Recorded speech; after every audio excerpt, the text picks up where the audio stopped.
Welcome to this episode of the Customer-Centric Retailing Podcast, a forum for retail leaders to discuss industry trends, challenges, and opportunities. This is Anil. And this is Fabi, and each episode we invite some of the brightest minds in the industry to discuss the future of customer centricity, with topics ranging from the rise of e-commerce to brick-and-mortar operations, to omni-channel technology to retail culture, and how all of these elements come together to create customer-centric retailing. Today we have with us Carl Boutet, Managing Director of the Quebec Centre of Commerce Innovation and Chief Strategist at StudioRX. Carl advises senior retail leaders and brands on how to build better business strategies that leverage technology, design, and art. Welcome to the podcast, Carl. Thanks for having me. Great to have you on. The first question I wanted to ask you about, Carl, is something that I actually saw on your LinkedIn profile that was a first for me. And I've seen a lot of LinkedIn profiles, but your title is Retail Prescriptor, and that was a first. So I was wondering what you mean by that. So, my technical title, I guess, would be I wear several hats, but retail strategist. But in the core of the work I do, there's obviously some analytics and some data science, and I've been promoting since I launched StudioRX, which is sort of my own boutique advisory council, is the notion of prescriptive retail. And that basically is an extension. If you're familiar at all with the stages of data science, you measure, you analyze, you predict, and then you prescribe. So that's where the prescriptor part comes from, is basically to get to that, to become a prescriptor, you basically need to have a very good understanding of where things are going. And that's what I'm trying to bring. I like it. It's unique, and I think everyone's LinkedIn profile kind of looks the same nowadays. So that caught my eye. I was using retail strategist very early on, and then I saw a lot of retail strategists. I've never gone for the futurist thing. I haven't gone for that sort of guru ninja, whatever other stuff that we've seen pop up over the years. But I did have strategists, and then when I saw a lot of others, and it's actually a good friend of mine named Simon, who's a branding consultant, who basically came up with it. He goes, "You're actually a prescriptor," and I'm like, And he didn't just come out of thin air. We'd had some conversations around how I could position myself to be different, and that's where Simon came up with that. I think that would probably have to be the hardest job. I mean, retail strategy is one thing, but trying to determine what the future of retail is going to be, especially in this environment, is increasingly difficult. And I think, there's obviously so many retail problems nowadays. Retailers could be struggling with their direct-to-consumer strategy, with social commerce. A lot of brands really haven't mastered that yet. With making their brick and mortars profitable, especially now, and that list keeps going on and on. So is there any specialization that you would say that you have within the industry that you consult with people on, or that you have a particular insight into the future of? Right. Well, the first thing I always correct when I hear the word future of retail, I always correct and add an S. There are futures. There's no single path, because often people think, okay, well, what is the future of retail? And there are several. And I guess that sort of extends into where I try to find my white space, or my sweet spot, is this sort of messy intersection of, understanding the legacy problems. I was a retailer. I had my own business for over a decade. Basically, I grew up one of the largest retail networks here in Canada that covered basically the first generation of wireless technology and these sort of things. So I know what the roadblocks are of day-to-day retail business, and sort of connecting that to where the business is going. And this intersection really is as much about science and technology as it is about like sort of the design and empathy, and connecting all this together into one. So I think it sort of positions me in a unique place. 5 years ago, for instance, I would work almost exclusively with retailers. Then a couple of years ago, I was approached more and more by technology companies. They were like, okay, can you help us better understand retailers' needs? And then now I sort of sit between those two and connect those two realities more and more together. Again, based on finding that balance of art and science. Yeah, I think that's really interesting because I think that balance between art and science is really what's missing a lot of the time, and sometimes it is a technology issue, right? And I'm glad to hear that technology companies are coming to you and asking what retailers want or what customers want. We're the customer-centric retailing podcast because we think the customer should come first. Yeah. Because there's a lot of legacy technology out there that's really, really used that really doesn't put the customer first, and there's no blend between art and science. It's just really mere point of sale, straight to the point. There's no experience there. But then there's other technology providers out there that provide a really excellent customer centric experience. So I'm curious if you've seen kind of that happen where maybe retailers are hesitant to move forward with new technologies, and if so, why you've found that to be the case. That's the majority, Fabienne. I mean, that's what you're describing. If I found some, they're all. I mean, everybody's hesitant for good reason. I mean, the reason, there was sort of this. A couple of years ago, especially when we were getting into the words like omni-channel and this sort of stuff. I mean, retailers were jumping on anything and everything that basically had some sort of technology promise linked to it, that this was going to allow them to remain relevant, maybe even leapfrog, their way to the customers' hearts. Technologies like beacons and things like that come to mind, where there was big deployments. I worked a lot with analytics companies that were trying to measure, customer path to purchase and these sort of things, and everybody got very excited by the heat map, for instance. Like, oh, this is amazing, and then I use it sort of as a quintessential example because I was in the middle of it and quite guilty of being as excited as everybody else about the promise of the heat map, and then the sort of the more I'll call them old school or probably wise retailers, like, okay, cool, so then what do I actually do with this now that I have this cool heat map of my store and I know where people are going and I know where they're spending more time, but what does that really mean? Like, how do I operationalize that? And that's, coming back to sort of where I differentiate, I think, in the approach I have around retail strategy, is understanding that often, so this intersection I said of art and science is also an intersection of culture and technology. So what's the organizational culture? Are they even able to operationalize any of the outcomes that the technology promises to deliver, so on. But it's exciting times, and I think to your point, I love, customer centricity is the core of everything. How we measure and quantify and qualify customer centricity, I think, is one of the key questions right now, and what's going to decide the sort of technologies and where we need to go from here. So, Carl, this is that we talk about customer centricity and we are talking about the actual buyer person coming to the store. And I'm thinking, like, can we extend that customer concept of customer to the store associates as well? Like, do you think we should be thinking about those store associates as our when from a management perspective or the as a analyst consultant perspective, should we be thinking of our associates as a customers and be empathetic to them? And what is it we can do to help those people in the store? I I'm I'm really interested in good answer to this question, because I think as we go forward, this post pandemic, the way retailers are going to especially engage at these stores, right? What they are going to do with their store, the store has to become more of a place where people come together, talk to each other. And the associates in the store, the manager, these are the people who will bring together the community. They would be the hosts, they would be the anchor, they would get those things going. So, don't you think they are also part of that customer community instead of thinking of them as a pure service provider? Absolutely.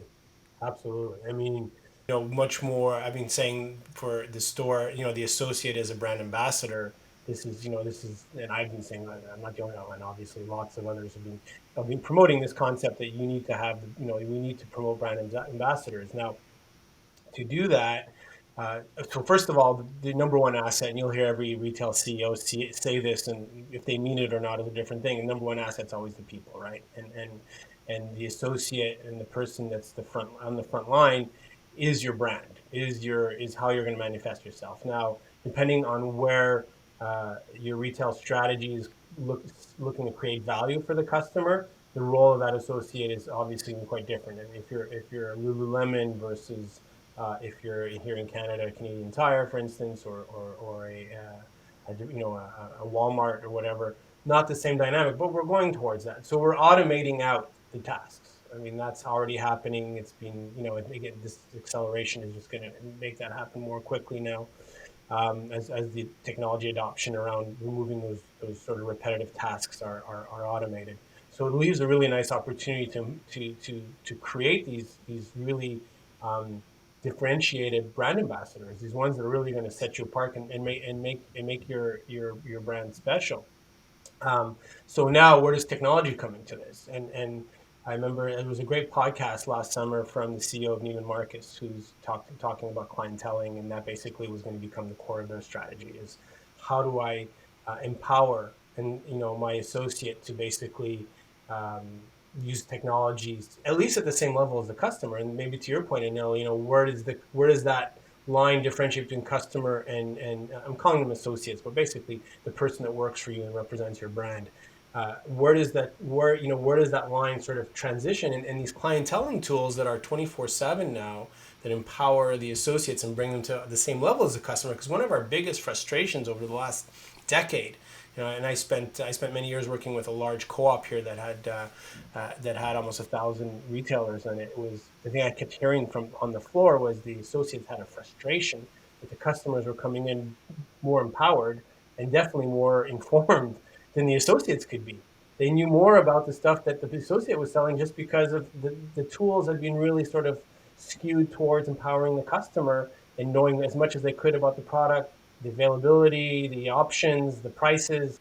So this is interesting. Yeah, we see that these clienteling tools and all these technologies that store associates should have actually, and the information that store associates should have, which will help them to serve the customer better.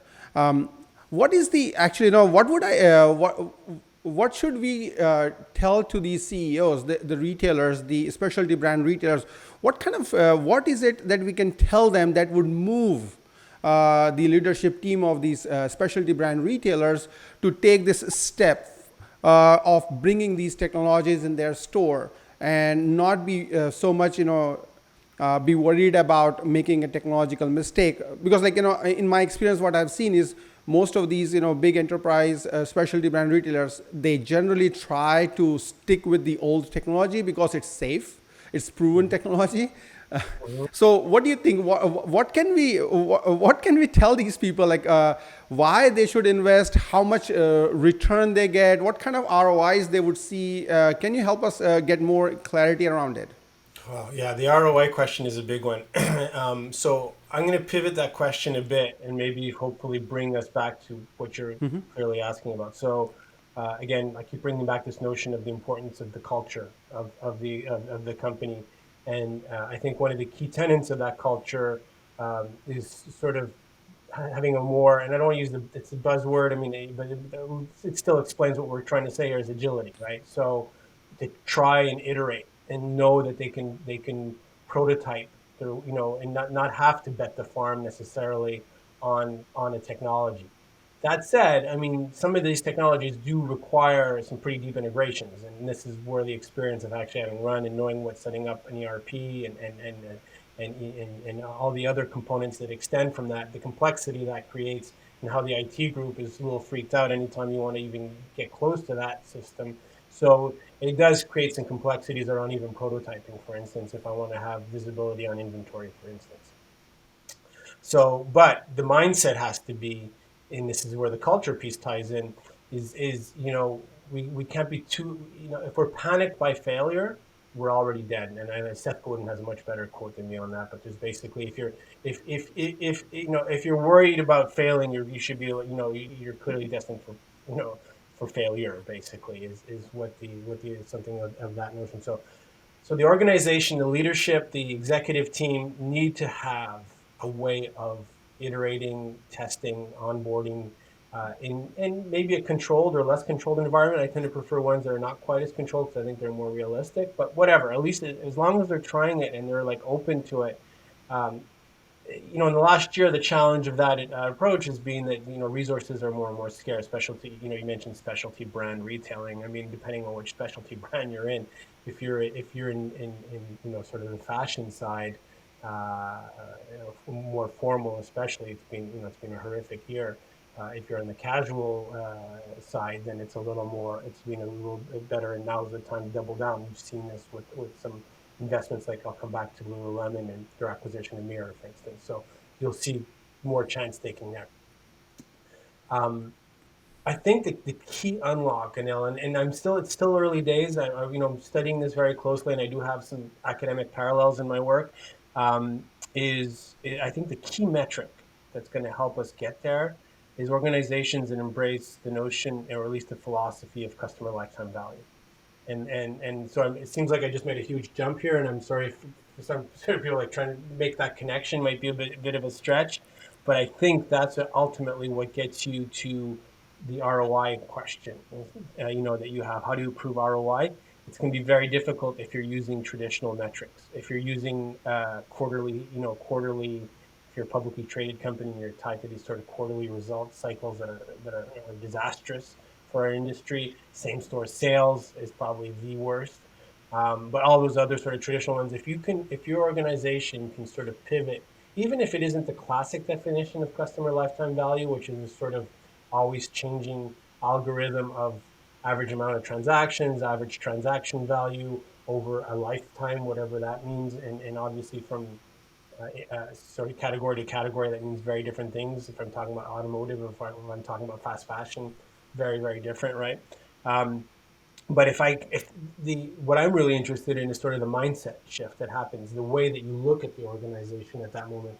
If you have sort of that customer lifetime value lens, and it can extend into a lot of other things, and I would encourage, if people are more curious to learn about what this approach is, probably the best people talking about it are Peter Fader from UPenn, or Wharton, and Daniel McCarthy down at Emory. So those two are doing a ton of research for many years around how this metric is basically shifting the executive level culture and perception around how we create value, how we differentiate.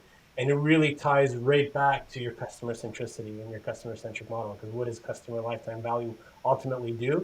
I like what you said about the KPIs because I think KPIs like sales per square footage for a brick and mortar store, that's really not going to encapsulate the value that brick and mortar store actually provides nowadays because people are ping ponging between online and offline. So retailers definitely need new metrics and new ways to approach performance. The legacy way isn't really working anymore. And I really also like what you said about how retailers really just kind of have to take a plunge at one point. You got to try something as opposed to just thinking and talking about it in board meetings to death because you won't know until you try it, right? And I think so many retailers were scared of even trying buy online, pick up in store or anything like that until the pandemic hit. And then they were forced to try it and they found out that, hey, we can roll this out pretty quickly. We can see if it works and then optimize in real time. And that's actually a pretty good way to go about it. So I think a lot of retailers are experimenting with kind of different types of store design now, which they probably wouldn't have in the absence of the pandemic. But I think store design still presents a pretty big challenge for retailers because they don't know, where should my curbside pickup, line be, or how should I avoid having different lines for people that ordered online versus are ordering in store versus are just picking something up. How do I best organize my store so that it's really seamless and people aren't waiting in line for 20 minutes? And I was wondering if you have any advice in terms of store design that retailers should keep in mind, kind of as they reopen here. Yeah, that's a big question, and one that a lot of not a lot of industries right now are rethinking about what is the how do I optimize? It's a huge resource. So number one resource is people. Second is probably the real estate footprint, and the sort of the reaction right now is to downsize, and I don't think that's necessarily the right one, because I think there's actually an opportunity to upsize in this environment. The key thing, and it's something that came out, presented a report at the NRF, which we should be in right now, on the innovation stage 2 years ago, with the head of Kantar, who had been commissioned by Coca-Cola, of all people, to think about the story of the future. The Coca-Cola actually, people don't know this, but has a quite large research council, and they tasked Kantar to ask, what is this sort of footprint of the future, and the answer is it has to be really a very fluid, adaptable space. So to your point, Fabiana, depending even on time of year or season or nature of business, I mean, so let's even before we even talk about the different lines for BOPIS and returns and all the other stuff that we're clearly accelerated, and I have some good examples of that if you're interested in, but is really even the notion of what is the front and back end of the store, and how that's even going to shift more and more, which, i.e., what is fulfillment and what is experience, and we're going to see the stores and store design basically be a lot less fixed. Okay, the four walls, the perimeter is pretty much going to have to, those are hard to move around, but the interior is going to have to become a lot more adaptive. So the design, I think the designs we're going to see are going to be we're going to reflect that more and more clearly in places like convenience. Convenience retailing is going to have to be, that's going to be the core of how they rethink a store. And then the others, if it's specialty brands, then they're going to have probably different alternatives where they're going to think about it. They're going to think about spaces. Yeah, as some of them are going to think about them as purely experiential. Where they're going to sort of even completely remove the whole logistics piece to it and let another service sort of play to that. It could be 1 hour delivery and things like that will take those pieces on. So it's amazing because right now I think there is, especially on the customer side, the pandemic has forced a lot of new behaviors on people, including, so there's an openness as well to try new things, new ways. I don't know about you guys. I'm seeing a lot more self-checkout right now. I think this is sort of one of the manifestations of the pandemic on different fronts, and so people are more receptive to it. I'm personally not a huge fan of it, of the traditional self-checkout. I think what Amazon has shown us, and others are emulating, is more what the future of self-checkout I'm looking for. But needless to say, there's an openness. I was just at my grocery store last night. I couldn't believe how many people were going through the self checkout route, which a year ago would have not even been that much. These were failed concepts pretty much. Now that you see every gain there, so I don't think they add that much value personally, but that's that's a whole other conversation. So, Carl, this is interesting, the self checkout. Actually, every time I go to the store, like let's say I walk into the Target, and I'm always interested in self checkout, right?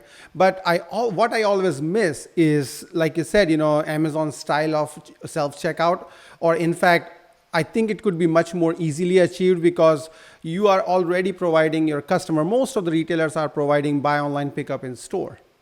So how is it different if when I'm in the store, I'm buying online and picking up on my own, right? So either if it is a big store like a Target, then it's kind of like in a buy online, pick up in store where a customer is also picking up on their own.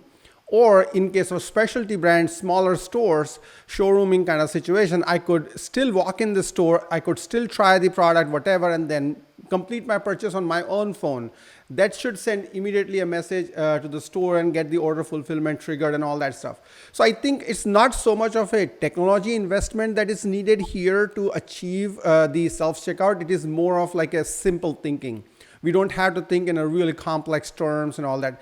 This is where I come from, but I'm from an engineering background, so everything seems easy to me. So what do you think? Why is this simple idea like this simple? Why is it not picking up? Yeah. Yeah, I mean, because it's not simple. I mean, the idea is simple. The operation is difficult. And so listen, you just sort of opened the door to I said maybe an example of how we accelerated, the buy online in curbside. So I'm in Montreal. And since Saturday, we've been on lockdown since just around Christmas, but so it's only curbside right now that we're allowed to use for non-essential. But even back in the spring, when the first sort of wave hit, I mean, I saw a ton of retailers that had been playing around with this, basically doing prototyping, testing, offering it, no longer offering it, and now they had no choice, right? So they had to get into it, and so now they basically pushed it out. It wasn't perfect, but they knew it was better than nothing. The technology was simple, to your point, Anil, and that's why I'm saying but it was executing on that technology that was really hard. So what would happen is I'd go to my local sort of my retailer, and I had this very nice sort of digital part of the purchase, the path where ordered online, receive the confirmation email, go to this place. When you get there, enter this code or call this number, and an associate will come out. Where the disconnect occurred was to the associate. You could tell that that the retailer, and this was a large retail group, there was the operationalizing of that. Okay, I'm in their parking lot. I want to get my stuff. That's where it sort of it took a long time, and it was, I think they were still trying to figure out who does what. And if you've run a retail operation, you understand where that friction comes from, because if I got Billy, it's usually stocking shelves, and all of a sudden I need Billy to start running orders to the cars, and Billy's like, okay, well, am I stocking shelves or am I running orders to the cars? It sounds simple, like, listen, yeah, Billy runs things to the car, that's it, that's all. It should be very straightforward. The reality in the retail environment is not always that simple, because all of a sudden Billy's getting called. They have to bring something to a customer in the front. Now he's bringing something to the customer, and so the processes. And you're an engineer now, so you know this better than I do. I mean, the processes are often where the things fall apart, and it's not because they're not thought out. It's just because there's a different reality for Billy on the floor of that department store. It's like, okay, I'm being pulled in a bunch of different directions by by something that should be simple, by a technology that empowers it and makes it to the customer, creates a beautiful promise that, hey, this is amazing. I can shop this way, and it just really makes it, use that catchphrase, frictionless. But there's a lot of friction along the way. So, Carl, this is interesting. Like, we see that curbside pickup is getting more and more popular, and people want to use it. How are retailers going to now? I think retailers must be worried that they are now not going to get a lot of impulse buying, where people came to the store to buy one thing, but then they ended up buying 5. So because of this curbside pickup, what do you think? How is this new shopping pattern or delivery pattern going to impact the impulse buying, and what retailers should be thinking? How can they prepare themselves for gap is going to be created because of this? It's a great question, and it's something I know that, like, the people in the like in the chocolate bar and all that category, from the names dropping, that, which is heavily like gets at the till, and okay, I got an urge, I grab the Mars bar or the Snickers on the way with the rest and throw it in. I know they're very interested in this, and I did some work a couple of years ago as well with a large U.S. retailer that specifically didn't want to completely eliminate the cash wrap for that reason, and they didn't want they wanted to find what exactly that sweet spot, that number was, that was just enough people being in that lineup so they could have that impulse purchase, but not too long where they abandon, right? Or they basically say this is crazy. So we were actually trying to measure that for them. And now it was sort of a wake-up call, because I spent, when I said my decade in retail and rolling out this, my organization was mainly with Costco. And Costco it has a lot of impulse buy, but not at the till, right? So it was the treasure hunt. And I think that treasure hunt is sort of what we're going to kind of go back to. And to use the grocery store example again, the way I think the future of grocery plays out is not 100% delivery. I think there's still going to be, just because I'm hedging my bet, I mean, my projection is, being with the great acceleration, is heading towards a 50-50 future. So that way I'm kind of playing my cards. Say it is a 60-40 or whatever, we'll see, but this sort of 50-50 future, and that's the way I encourage organizations to think about it, is if you can head to that 50-50 future, I think you're going to basically be, you're going to be pretty safe in the way your investments are made. And the grocery, so what the idea, and we've seen this notion, we've seen technology sort of playing to this as well, of the grocery store, is the center of the grocery store tends to be commodities. It tends to be things that people just sort of walk by, grab the box of detergent, plunk it in the box maybe of pasta, and some other categories like that, paper towels or whatever, where these are not, there's not much joy in the purchase. It's sort of an automated purchase. It's a recurring purchase, and this is where the technology is going to come in and basically automate that center of grocery store. And some technologies like have actually done that, or basically taking the center of the grocery store and automating it and pulling it out so that when you go there, you know that that center, to your point earlier, Anil, that center is being fulfilled. So that center is already waiting for you on the way out. But discovering that great new bread maybe, or that fantastic new condiment or whatever, these things that we sort of enjoy, and you see this physically in the way grocery stores are often designed, is the fun stuff sort of on the perimeter. So that perimeter stays there because that's where you discover new things that you didn't know existed. That's where the joy of grocery shopping and food happens, while you sort of eliminate that boring center that was sort of a necessary that you'd go through, and you were there, so you were doing it. So if you could take that out and really sort of make that perimeter the reason where, and that's where the impulse comes from. And I was like, all right, I didn't even know this existed, and I'm getting a sample of it. Wow, this is amazing. I want to bring some of this home.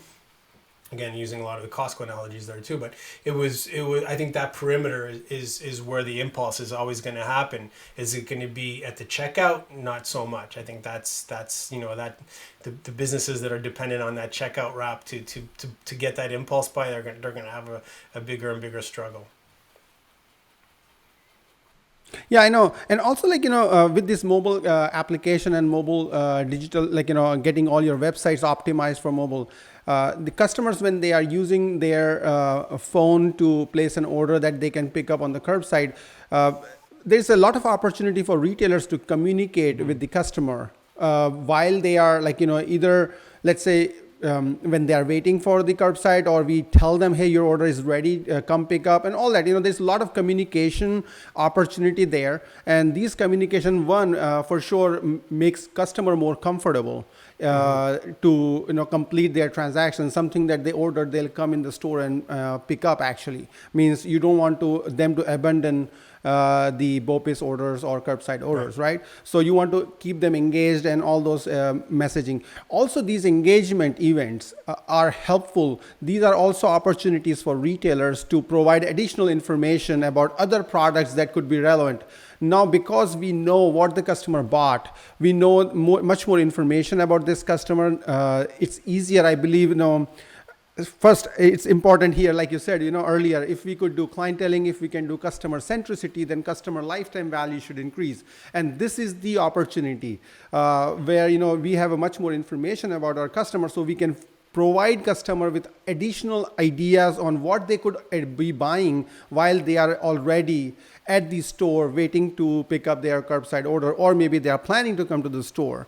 So I think, it's just like, while we are waiting in the line and we pick up certain things, similarly, waiting for the curbside or getting ready to pick up a curbside order is similarly like that. Only thing is, if retailers can actually provide the right kind of tools for the customer, so they can be engaged. You can engage your customer on your phone and bring the store to them while they are actually at home on their sofa or in the car waiting for the order. I think that could be actually one other idea.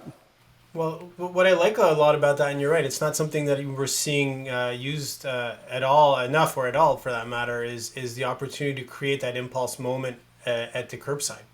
Where you're here, and by the way, you bought this, and this, so we could give you some sort of extra incentive, or even thank you as a thank you, or there's a lot of different ways that you could activate this to say.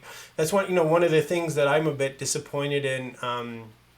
And with curbside, I mean, I'm trying to go out of my way in a lot of ways to go to the retailer, because I'm obviously more sensitive to their business realities, and go to them so that they don't have to pay for the shipping. If I try to return it to them, if I can, especially I'm trying to encourage local a lot, which I think many of us are in these times. But I'm not really being, and I'm not doing it to be rewarded necessarily, but it would be a way to sort of reinforce that behavior of getting me to go and do the curbside, versus we know shipping's, is e-commerce, and with logistics is very costly, and we won't even talk about the cost of returns and all that stuff. But So how do I incentivize? And I think that's, one way you're talking about it, Anil, is how could we use technology put in proper context and in smart and engaging way? Because I mean, the last thing we want is have everybody, flooding us with more information, and we know there's going to be more and more restrictions around that coming anyway. So how do I create that moment of delight? Let's go back to some old marketing jargon, and say, how can I create? Because that my example earlier at the beginning of the friction of doing the curbside and saying I'm waiting for Billy to come with my order, it took forever, whereas everything else was frictionless. There was a great opportunity there to do something special, to sort of, dare I say, gamify, or God knows. I mean, I'm not even gonna, that's where the creative and that's where the art part comes in. So we go way back to the beginning of this conversation. Let the artists, think a bit about, because the technology is there. I mean, you have the technology. I mean, you could easily act, but let's think about fun, engaging, contextual ways I'm not such a big fan of the Amazon people who bought this will bought that sort of approach. I think there's ways of doing it that are a little richer, and add more value, and also let's not forget it has to sort of tie to what the brand promise is too. Thinking about it's not just doing it because everybody else is doing it. I'm doing it because it sort of relates to what the messages I'm trying to communicate, or do things. And it could be, again, incentives, it could be games, it could be rewards of some sort that are not even tied to monetary. So there's a lot of interesting opportunities. And listen, I really hope you got me thinking about this now. Like, how could we where could the artists step up here and think about creative ways of making that, leveraging the technology to make that part of the journey, which is all about convenience right now, but there's a huge opportunity to bring it one step above. I wanted to make sure I asked you, Carl, just to bring this conversation really full circle to the very first question I asked you about your LinkedIn profile.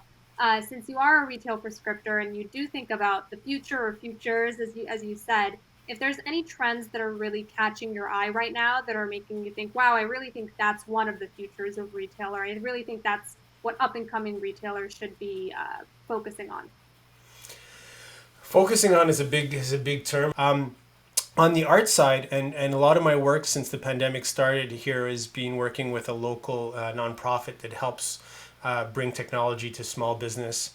And one of the ones that I know we've been seeing this coming for a while. Another part of the acceleration is live shopping. I think we're seeing even the media taking more and more interest in this, and I'm really interested in seeing how it manifests itself. And the interesting thing with live shopping, and for those that are less familiar with the concept, it's basically the shopping network, but using social commerce and taking the shopping network and making it bidirectional. So there's two-way communication between the buyer and the seller. So sort of the idea of clienteling from earlier as well, but making it more than just a sort of a static conversation. Something that could be, live shopping also requires sort of some staging and creating a bit of excitement around, or even dare I say, an event around it.